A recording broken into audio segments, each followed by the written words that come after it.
38వ జాతీయ క్రీడలు 2025వ సంవత్సరము జనవరి నెల 28 నుంచి ఫిబ్రవరి నెల 14 వరకు ఉత్తరాఖండ్ రాష్ట్రంలోని 8 నగరాల్లో నిర్వహించారు.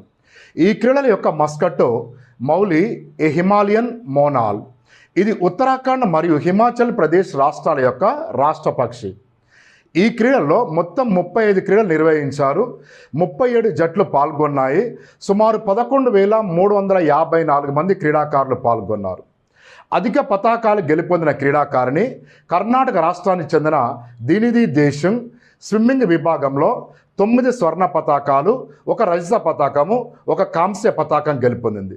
పురుషుల విభాగంలో శ్రీహరి నటరాజ్ స్విమ్మింగ్ విభాగంలో రాష్ట్రము కర్ణాటక 8 స్వర్ణ పతాకాలు, 1 రజత పతాకము, 1 కాంస్య పతాకం గెలుపొందాడు.